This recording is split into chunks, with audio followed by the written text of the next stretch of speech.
Another channel put out a video on the safest cities in Mexico. There's some of that video that I agree with, but there's some of it that I strongly disagree with. So I'm going to play some of it for you and give you my thoughts on each city that he And mentions. so one of the safest cities that's often talked about is Merida in Yucatan. This is, I think, a relatively business-friendly city. Like, you walk down the street, they've got Wi-Fi in the street. The capital is known for its colonial architecture, incredible food, close proximity to archaeological sites, and it's got one of the lowest crime rates in the country. There was an article that said it was the second safest city on the entire continent after Quebec City, Canada. Not a single US city made that top 50 cities list. So according to one report, Merida in Yucatan beat out pretty much everywhere in the United States, which backs up a lot of the crime data there. They have the occasional pickpocket, which you can find anywhere. First of all, Merida, Yucatan, I completely agree with this. It's one of the safest cities in Mexico, one of the safest states in Mexico as well. He does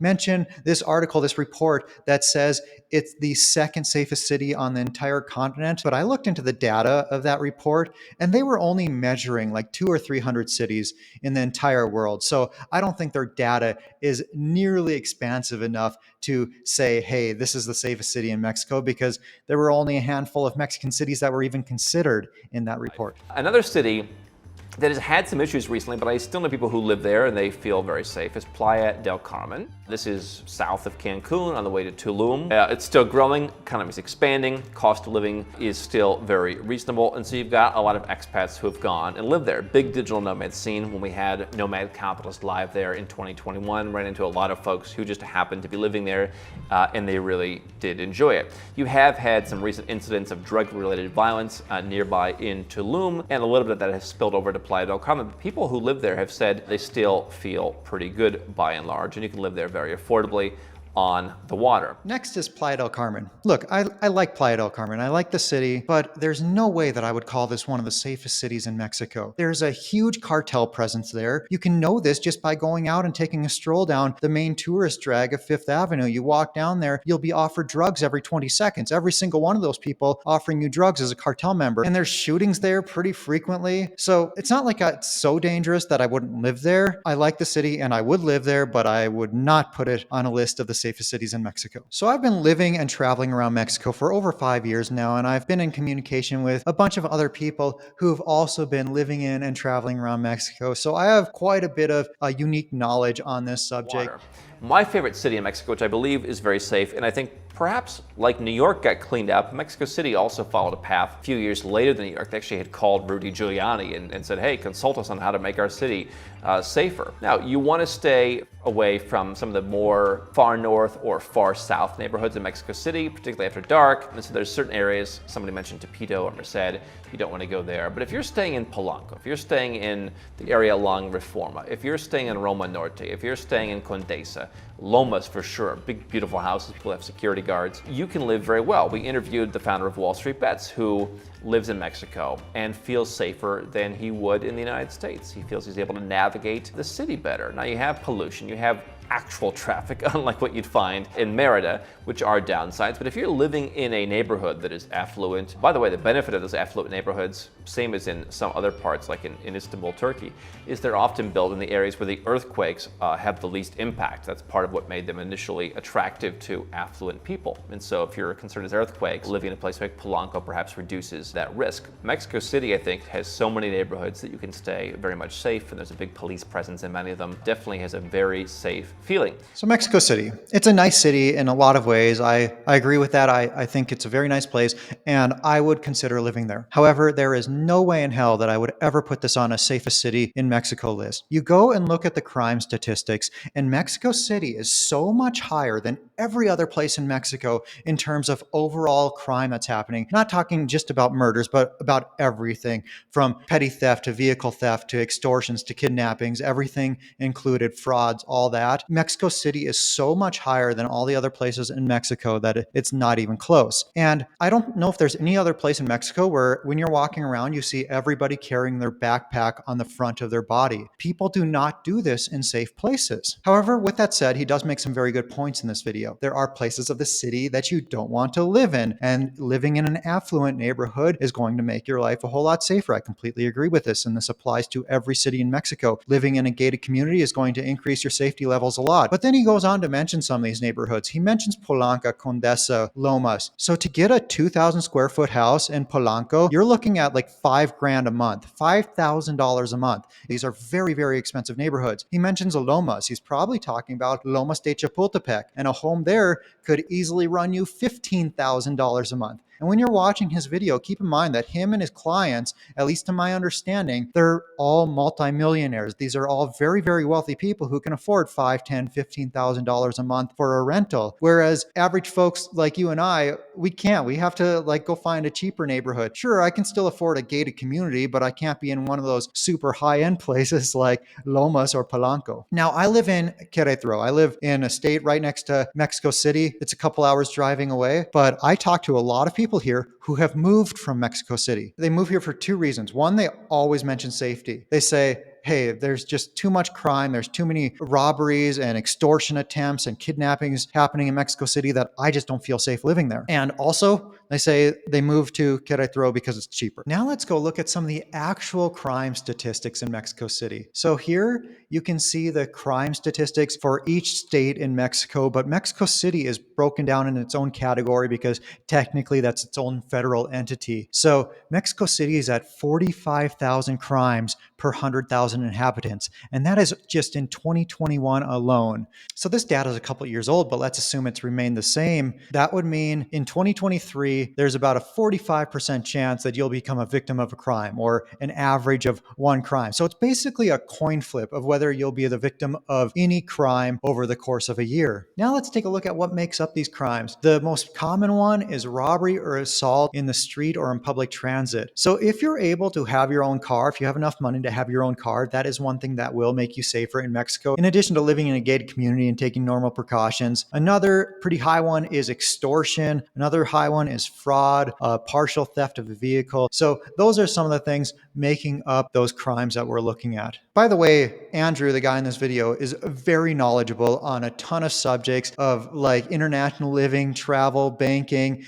getting residency, getting various citizenships abroad. I recommend you go check out his channel, and you can go watch the entire video. I'll link to his channel and the video in the description below. Puerto Vallarta, a lot of people like to live along the west coast in Jalisco, known as being family friendly, increasingly a destination for same-sex couples as well, and they have remained, according to expats, largely uninvolved in the cartel conflicts, relatively low cost of living, beautiful beaches, great infrastructure, great internet, better than many of the other beach communities on the west coast. Puerto Vallarta, I completely agree. Very safe place to live, especially compared to the safety levels in other popular beach communities around Mexico. Way safer than Cancun, way safer than Playa del Carmen, much safer than Tulum. Puerto Vallarta overall is generally a very safe area. People, even single women, are generally comfortable walking around alone, even after dark. And that's something that you don't get in a lot of cities around Mexico. And also, he mentioned same-sex couples. Yes, absolutely. The safest place to be for a same-sex couple in Mexico is Puerto Vallarta. Guadalajara, also in Jalisco, inland. Doesn't quite have the feeling of Mexico City from my perspective, but you've got some, for example, tip-top, great restaurants there. Great culture in one of the largest cities in Mexico. Things move a bit more slowly there. People are very warm, very welcoming. A lot of retirees live to the south of Guadalajara, kind of on the other side of the airport, along Lake Chapala, in places like Ajijic. And so that could be interesting. You've got certain like expat communities there, if that's what you're looking for. You're gonna have some bad areas. You're gonna wanna stay out of those areas, but a lot of expats really enjoy living in Guadalajara. It is, again, a little bit slower, different kind of vibe if you don't like the hustle and bustle of Mexico City, but you still want a big city. Guadalajara is interesting, and the statistics have actually shown that you are less likely to be the victim of violent crime in Guadalajara than you would be in Chicago or a number of other U.S. cities. Guadalajara, I love the city, but I would not put it on a list of the safest cities in Mexico. I would say it's safer than Mexico City, but still, like, pickpockets are super common in Guadalajara. These people on a motorcycle who will cruise by and snatch your phone, that happens all the time. Petty theft like that is really, really common. He mentions that statistically speaking, serious crime, you're less likely to be a victim there. I don't know about those statistics, but that doesn't surprise me. And he also goes on to mention the Lake Chapala area in Ajijic, which is about 45 minutes to an hour from Guadalajara, depending on where you're at in the city. And yes, I would say that those places are reasonably safe, safer than the city of Guadalajara itself. Again, it's a place I love. I love Guadalajara, but I just wouldn't consider it one of the safest places in Mexico. Oaxaca, very interesting cuisine, Oaxaca. People mentioned Huatulco, the Oaxaca City, as safe places to go. It was within our lifetime that Chiapas, for example, was very problematic. Oaxaca, not so far from Chiapas, and people are saying that we feel very safe here. Oaxaca City is awesome in so many ways. It's the food and culture capital of Mexico. The food there is incredible. My favorite food in all of Mexico. I absolutely love it. I lived in Oaxaca for a few months in early 2021. The big issue I have with Oaxaca, although statistically it's pretty safe, is there's no place that I've been to in Mexico that has such a big anti-foreigner sentiment as Oaxaca. So for that reason, I would visit, but I wouldn't live there. I mentioned La Paz in Baja California Sur as a great place to go. Very low cost of living, although lots of people are coming in, like Cabo, for example, is becoming a big, big place. But Baja California and all up and down that peninsula is becoming bigger. So he mentions two places in Baja California Sur, Cabo and La Paz. And statistically speaking, Baja California Sur is one of the safest states in the country. Not a ton of crime there. In general, what I've heard, I would generally agree. San Miguel de Allende in Guanajuato has long been a place for retirees, for digital nomads, an affordable place to go. People feel safe there. They just say, okay, keep an eye out at night. You can say that anywhere, quite frankly. San Miguel de Allende. It's in the state of Guanajuato, and Guanajuato is considered one of the more dangerous states in the country. Like there are some places in Guanajuato that you do not want to go to, like Celaya, for example, a very dangerous place. San Miguel, although in the same state, is reasonably safe, and I would feel comfortable living there. So the U.S. State Department puts out these warnings of places you should not travel to, and I've given them a lot of crap in the past because they'll call these places like an absolute do not go zone, do not travel here, it's super dangerous. And then I go there, I'm like, what's wrong? It's perfectly fine here, and I feel very safe. But I was actually looking on their website today, and I do think they have a lot of good information on there. Like, for example, when I was looking at what they consider the safest places in Mexico, they call it Yucatan State and Campeche State. And I totally agree. Those are two of the safest places in Mexico. And then there's a section, exercise increased caution when traveling to, and then they have a long list, but some of the places that I think are the safest to live and travel to, Aguascalientes, Baja California Sur, Hidalgo's on here, you have Puebla on here, Queretaro, Tlaxcala. I think a lot of these states are really safe places to visit. So looking at their safe places to go list, I do think they're pretty accurate when it comes to that. When it comes to their absolutely do not travel states, I think you can go to places in like Sinaloa, for example. Like you can go to Mazatlan and you're going to be safe. In Michoacan, yeah, there's a lot of crimes and stuff there, but you can go to Morelia and be perfectly safe. So even in their do not travel states, there are still cities within those that you can go and visit and take normal precautions and be safe while you're there. But overall, what do you put in this video are just really popular destinations for expats that aren't absurdly dangerous. Like, for example, there's no mention in the entire video of Querétaro. There's no mention of the entire state of Hidalgo. Hidalgo is a very safe state. There's no mention of Aguascalientes. There's no mention of quite a few of these very safe cities around Mexico. If you want to live in Mexico, but you want a safe place to live, check out where I'm living in Querétaro. It's a city of about 1 million people, so it's big enough that you have all the conveniences of a big city, but it's not so big that it's super overwhelming or tons of pollution or anything like that. So watch this video next. It's the 15 reasons why I moved to Querétaro.